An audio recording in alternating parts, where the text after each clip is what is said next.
Eu gostaria de iniciar esse vídeo cumprimentando a todos que assistem esse canal da Abrapol, né? Falar que é uma grande satisfação poder conversar com os colegas Daniel Carvalho, Marco Antônio, né? E esse vídeo ele tem um enfoque que é divulgar, né, duas recentes publicações e que acreditamos é de grande importância, tanto para o mundo acadêmico quanto para o universo da identificação humana, né? Nós vamos conversar aqui sobre as obras Perícia Papiloscópica em Perspectiva, que foi organizada pelo colega PPF Daniel Carvalho, e também sobre o livro Necropapiloscopia no Contexto de Desastres em Massa, que foi escrito pelo colega PPF Marco Antônio. A gente acha importante ressaltar também que a obra organizada pelo Daniel, ela teve o aporte financeiro da Abrapol e a publicação sobre o DVI do Marco Antônio também, além do aporte da Abrapol, teve apoio dos sindicatos, dos policiais federais do Distrito Federal. Isso mostra, inclusive, como essas instituições valorizam esse tipo de conhecimento, né? Para início de conversa, eu gostaria que os entrevistados se apresentassem para esse público que nos assiste, contando um pouco da história profissional e acadêmica. Eu sugeri começar com o Marco Antônio, passando a palavra depois para o Daniel Carvalho. Bom, primeiramente eu queria agradecer o convite, né, e cumprimentar todos que nos acompanham pelo canal da Abrapol. É uma grande satisfação participar dessa conversa, juntamente com o colega Daniel Carvalho. Eu sou papiloscopista policial federal desde 2005, atuo atualmente no Instituto Nacional de Identificação. Minha formação começou na área de Química, pela Universidade de Brasília, onde eu também fiz meu mestrado e meu doutorado em nanociência e nanobiotecnologia. Durante esse período, eu desenvolvi pesquisas voltadas ao uso de técnicas espectroscópicas aplicadas às impressões digitais, buscando extrair não apenas a identidade de quem produziu aquele vestígio, mas também outras informações químicas, por exemplo, dentro de um perfil químico de um indivíduo. Informações essas que podem ser bem importantes numa investigação criminal. Depois eu ampliei minha atuação, migrei para a área de tecnologia, me formei também em engenharia da computação e atualmente eu venho me especializando na área de inteligência artificial aplicada à identificação humana. Ao longo da minha carreira eu tive a oportunidade de atuar diretamente em operações de identificação de vítimas em desastres, participando de eventos extremamente marcantes como o desastre do Air France, as enchentes que assolaram, né, a região serrana do Rio de Janeiro, Brumadinho e, mais recentemente, o acidente da Voipés. Então, além da atuação operacional, eu também participei da elaboração de manuais de DVI da Polícia Federal e da capacitação de profissionais na área.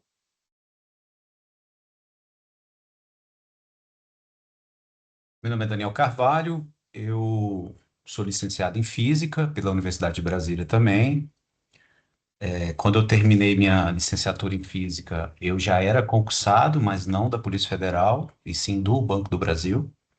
Então, eu trabalhei 10 anos como bancário no Banco do Brasil, mas eu queria trabalhar com ciência. Então, eu ficava agoniado, apesar do banco ser uma excelente empresa e carreira ser bastante interessante lá. Eu queria trabalhar com ciência, já tinha dado aula por alguns anos também como professor de física e de matemática. Então eu decidi fazer o concurso para papiloscopista. Foi uma escolha racional, né, bem pensada, um tiro bastante estratégico e entrei para a instituição Polícia Federal no ano de 2012. Então desde 2012 eu venho trabalhando como papiloscopista, fui lotado na fronteira com o Paraguai. Foi uma experiência bastante interessante, onde eu tive acesso direto à linha de frente da Polícia Federal. Então, os tipos de crime que a gente investigava lá na fronteira é bem específico, né? Contrabando, descaminho, tráfico de drogas, rouba banco também tinha. Então, A maior parte de local de crime que eu fiz na minha carreira como papiloscopista foi desse período, fazendo roubar banco, roubar correios, né, caixa econômica. Então, foi bastante interessante e aprendi bastante coisa. Tanto logo depois, né, uns cerca de 3 anos, eu vim removido para Brasília e fui trabalhar no Instituto Nacional de Identificação. Trabalhei na administração do sistema EIFES na época, também fui chefe do Serviço de Informações Criminais, o SINIC, trabalhei no serviço de perícia papiloscópica. Antes de eu ir para o serviço de perícia papiloscópica, eu estava querendo estudar, sabe? Estava com saudade de voltar a estudar ciência e resolvi entrar no mestrado na UNB. Fiz um mestrado em Ciência de Materiais. Na minha visão, eu precisava entender melhor os materiais para entender melhor as impressões digitais que estariam sobre os materiais. E eu acho que foi algo bem interessante, bem assertivo. Terminei meu mestrado e estou pertinho de concluir meu doutorado agora em nanociência, tudo isso na Universidade de Brasília. Também venho ajudando a associação, né, a Abrapol, como diretor de ciências. Substituí o Lander, e o Lander era o diretor de ciências lá no início, agora eu venho com esse cargo aí há um pouquinho mais de 2 anos. Como Marco Antônio, eu também liderei o grupo de pesquisa em papiloscopia forense. Eu e Marco Antônio, nós somos parceiros, cofundadores desse grupo de pesquisa, que é o grupo de pesquisa de maior resultado, de resultado mais expressivo de toda a história da Polícia Federal, sem dúvida alguma. E eu tenho, assim, muito orgulho e o privilégio de ter participado dessa iniciativa do Marco. Ele me chamou, então ele cutucou esse processo, foi muito bacana. E como ele, a gente faz parte desse grupo de pesquisa até hoje. É algo muito bacana que vem ajudando a gente a entender melhor aí sobre as pesquisas da nossa área aí de uma maneira geral. Como diretor dessa parte científica na Abrapol, a gente pensou em criar algo, uma espécie de repositório para receber trabalhos de papiloscopistas. E, como resultado, tá aí o livro Perícia Papiloscópica em Perspectiva. É isso. É, é bem interessante e eu fico muito feliz de ver os senhores aqui, né, que são de turmas posteriores à minha, e a gente perceber esse processo de amadurecimento, né, e o quanto essa capacitação no mundo acadêmico, né, o grupo que compõe, né, um grupo de papiloscopistas que compõe esse processo de amadurecimento, né, no mundo acadêmico. Aproveitar, Daniel, pegar um embalo, você já começou a falar um pouquinho sobre essa questão da organização dos livros, do livro. É, mas para as pessoas poderem, quais os temas que você vislumbrou e quais os temas que ele aborda em geral?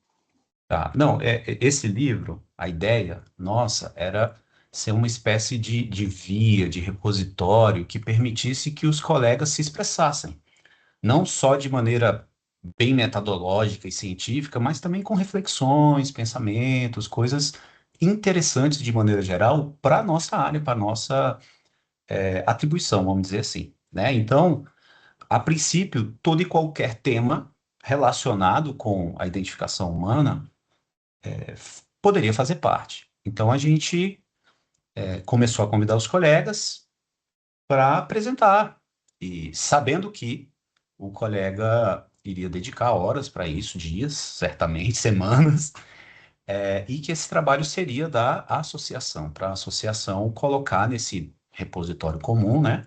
E a gente publicar na forma de livro. Por quê? Porque ah, nacionalmente, em língua portuguesa, a gente tem pouca coisa da nossa área. Essa é a verdade, a gente tem pouca coisa. Se a gente for para o inglês, não. Aí para o inglês está tranquilo, é infinito, aí, as possibilidades são infinitas. Mas em língua portuguesa, a gente tem pouca coisa, essa é uma verdade. E nós queríamos melhorar a acessibilidade a esse conhecimento para estudantes, em qualquer universidade, para qualquer interessado, um jurista, né, um promotor. Então a gente vislumbrou que em língua portuguesa seria interessante. E aí percebemos que um livro seria algo muito bacana. Mas todos os autores estavam cientes que o processo de revisão, avaliação seria bastante rigoroso, porque eu não abro mão disso. Então, todos os autores passaram por, vamos dizer assim, uma revisão bem apertada por pessoas que entendiam muito. Por exemplo, um capítulo, Wander, você conhece muito bem esse capítulo aqui, ó. A psicologia positiva e o trabalho do papiloscopista policial federal. Esse capítulo, por exemplo, foi escrito pelo Lander, que está aqui entrevistando a gente. Agora, olha que legal, esse capítulo foi revisado por uma psicóloga especialista nisso, da Polícia Federal. Então, é um trabalho que passou por um pente fino. Não é qualquer coisa. Então, tá, estamos falando aqui dessa situação de psicologia positiva e a relação com o trabalho do papiloscopista. Então, isso é um tema. A gente tem um outro tema totalmente diverso, por exemplo, envelhecimento da face. É um outro capítulo. Aí temos um outro tema bem diferente, datação de impressões digitais. Como é que isso está? Temos um outro tema muito diverso, microbiologia forense, diferenciando isso do DNA, por exemplo. Isso é muito legal de saber. Tudo relacionado à identificação humana.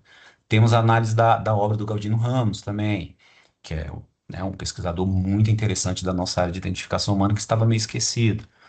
Temos um outro capítulo que traz como seria uma maneira muito interessante, confiável, de se descobrir o estado da arte de um determinado tema relacionado à identificação humana.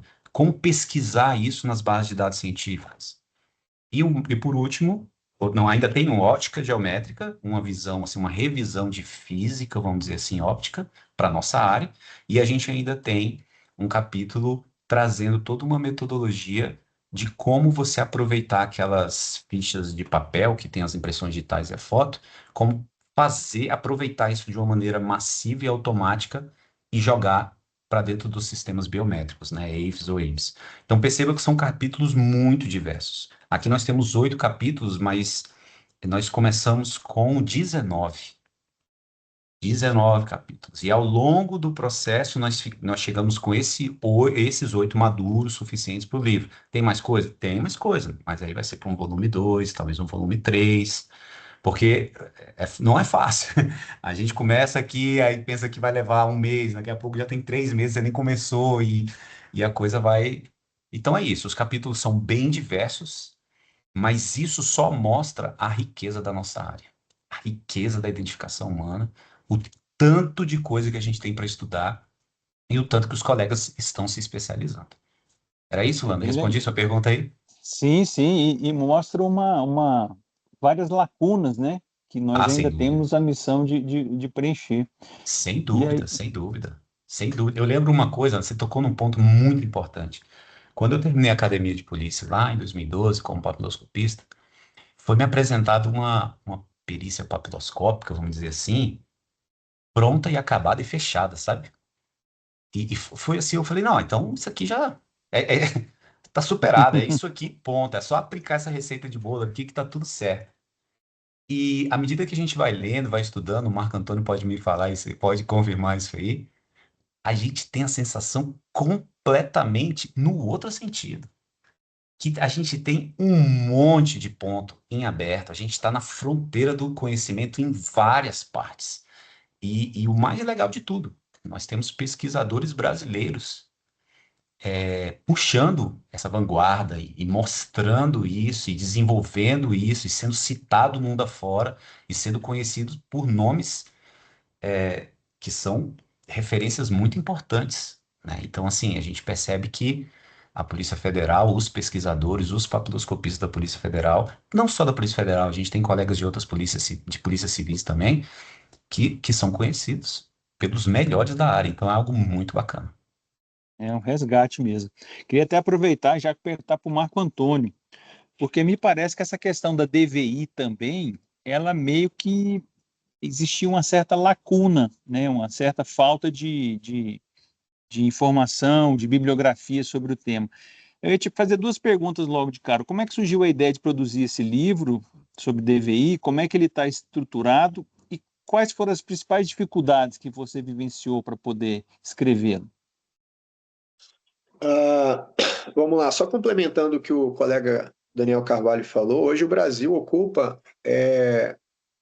a 10ª posição entre os países que mais produzem conhecimento na área de papiloscopia. Isso foi um estudo recente, produzido agora, acho que no ano passado, e os dados estão aí. Tudo que o Carvalho comentou agora se reflete em números, que hoje a gente pode realmente encher a boca e dizer que a gente está entre os 10 maiores produtores de conhecimento do mundo.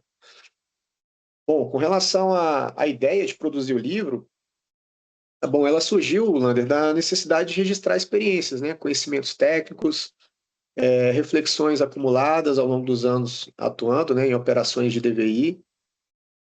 E da mesma forma que o Carvalho colocou, eu também percebi que existia pouca literatura, né, em língua portuguesa abordando o tema da necropapiloscopia aplicada em contexto de grandes desastres, né?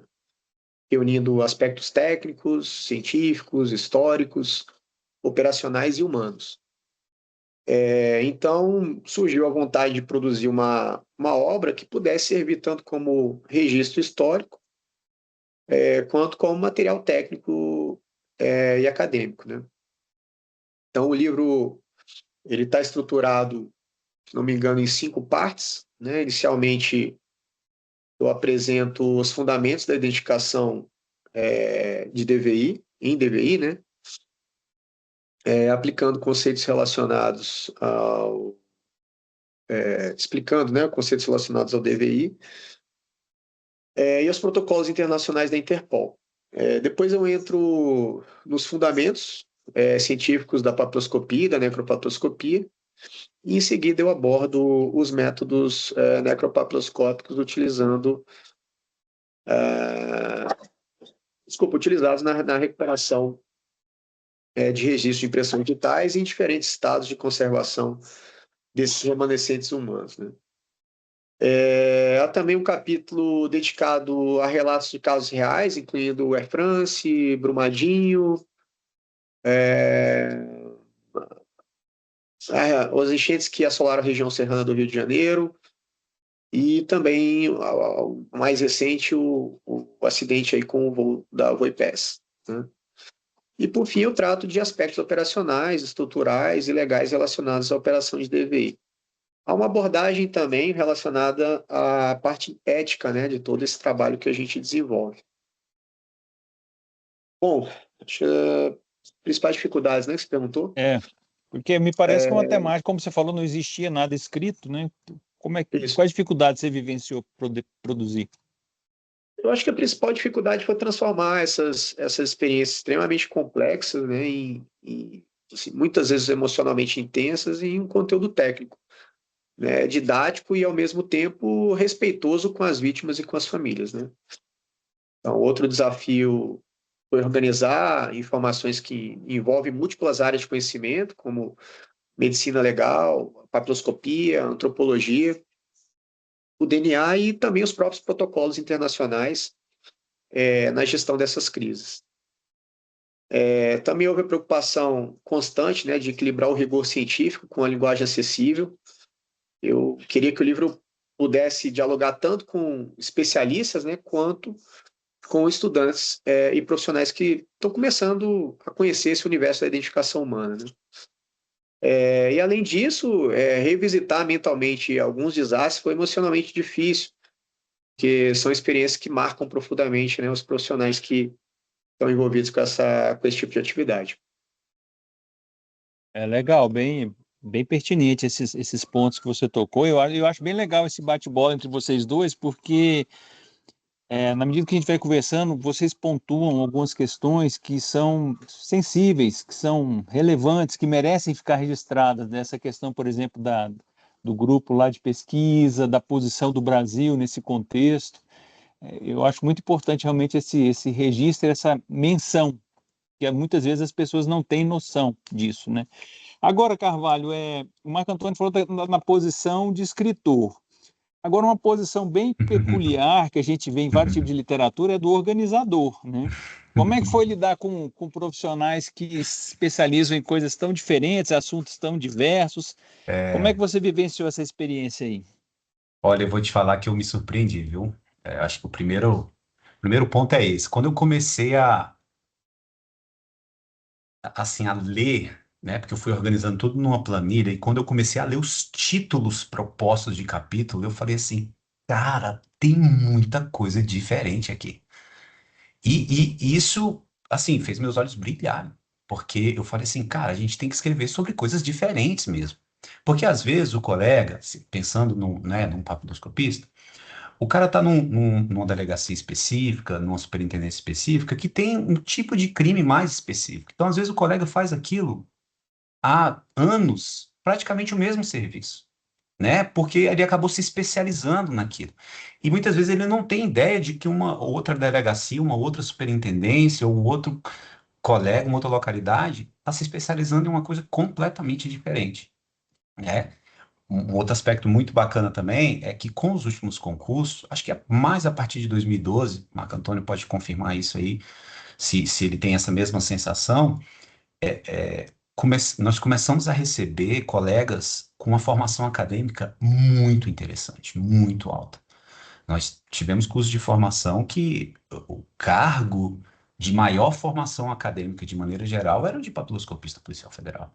Então a gente começou a receber pessoas altamente capacitadas desse viés de mestrado, doutorado, pós-doutorado. Então, pessoas com a capacidade analítica muito elevada.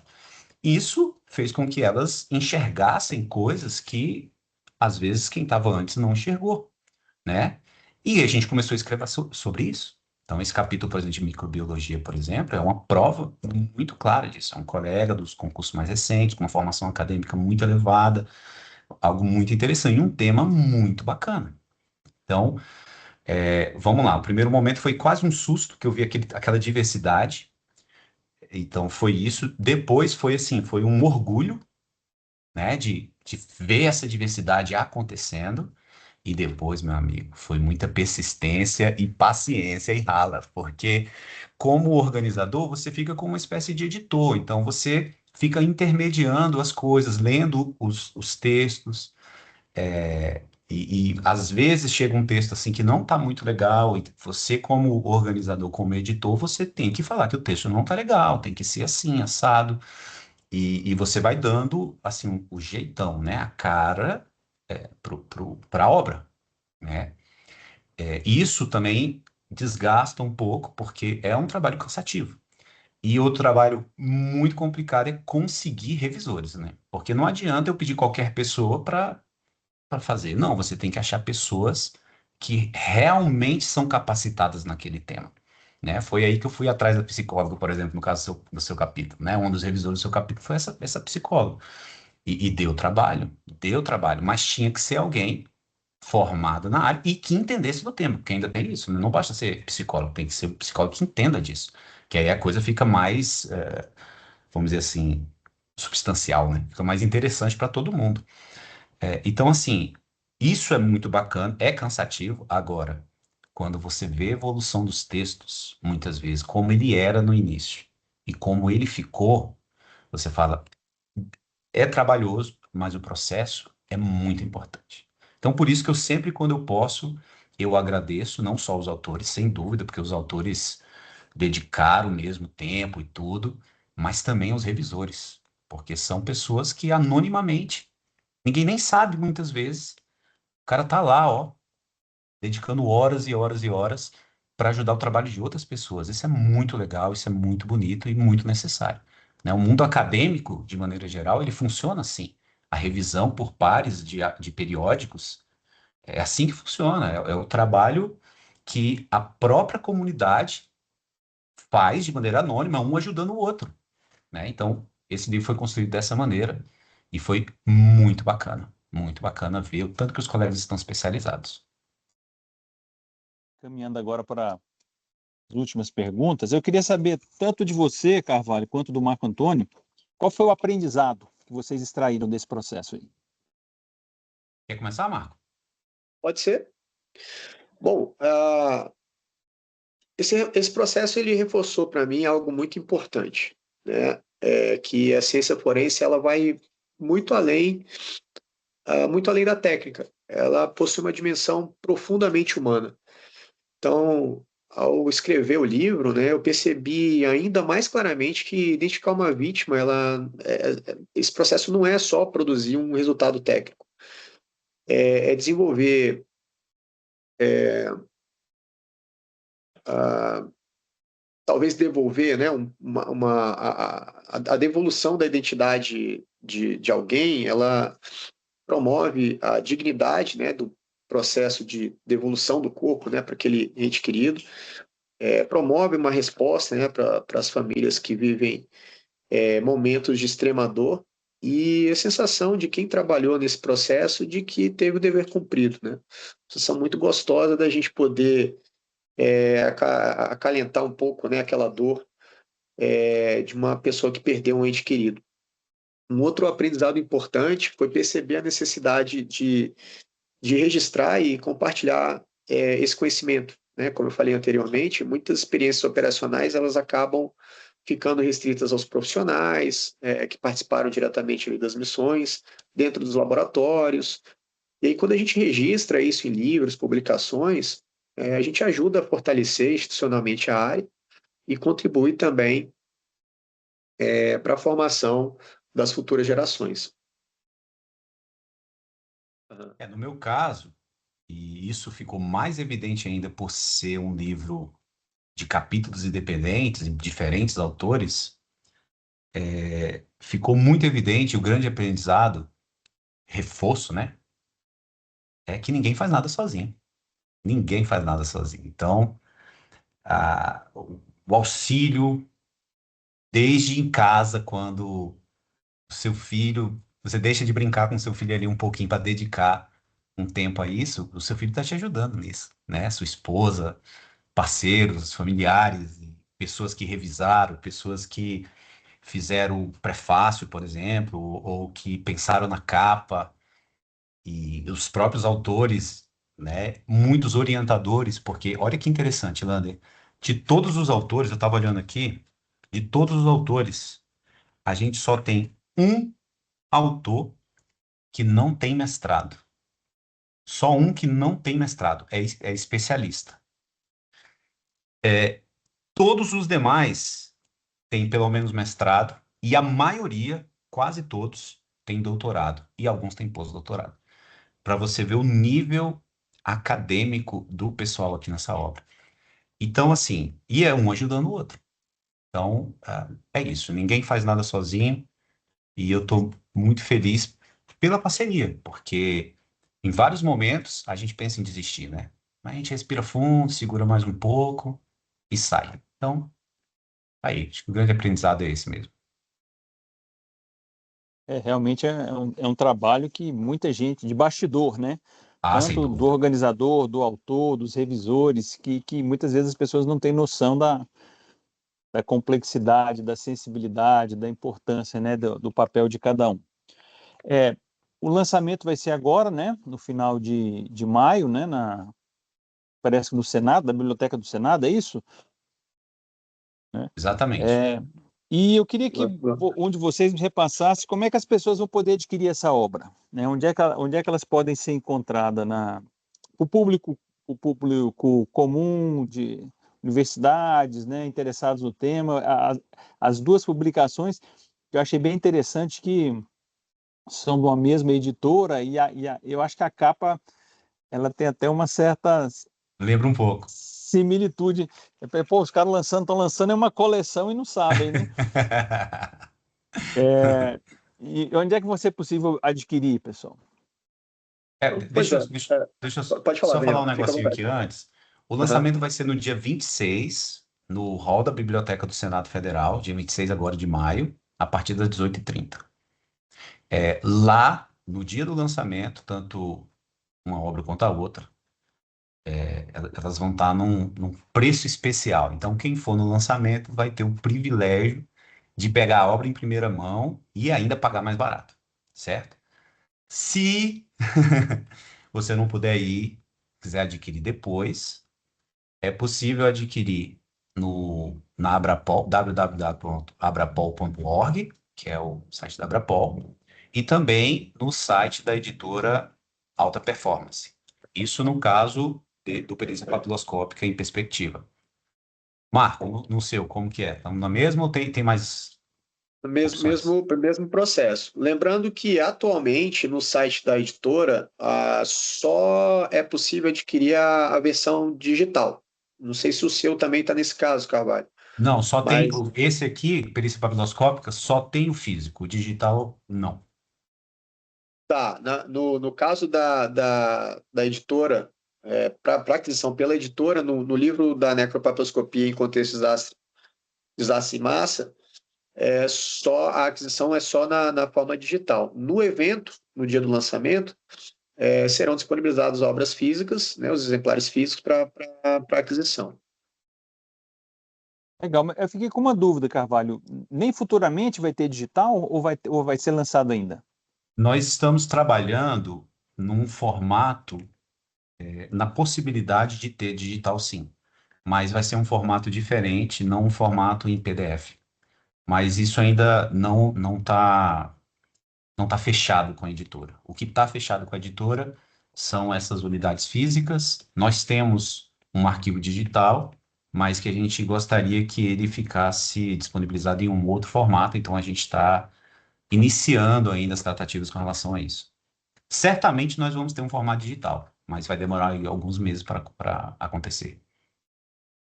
Perfeito. Queria finalizar agradecendo a presença de vocês dois, né?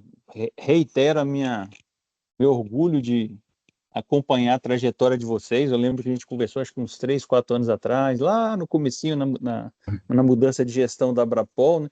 E a gente percebe o quanto as coisas caminham, né, ao longo do tempo, né? Queria fazer o convite para as pessoas que assistem o canal da Abrapol para dar um like, para se registrar para futuros vídeos e repassar para vocês, cada um, as palavras finais aí para quem nos assiste. Começando pelo Marco Antônio. Perfeito. Bom, eu queria agradecer novamente pelo convite, né, pela oportunidade de falar sobre um tema tão importante, que é o DVI. A identificação humana em desastre, ela é uma atividade que une ciência, né, técnica e a parte humanitária. Eu espero que esse livro contribua para ampliar o conhecimento sobre essa área e também valorizar os profissionais que atuam silenciosamente em momentos extremamente difíceis da história de muitas famílias, né? Eu também queria agradecer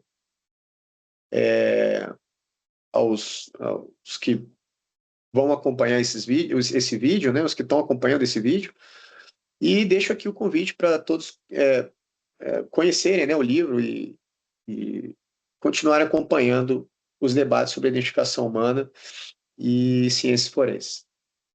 É isso. Bacana. Carvalho. Acredito que o do Marco também, acho que serve para nós dois isso que eu vou falar agora, acredito.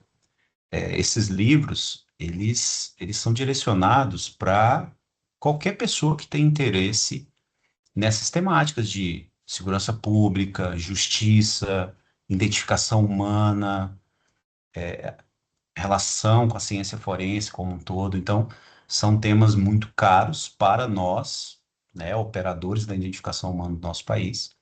E certamente esses materiais trazem uma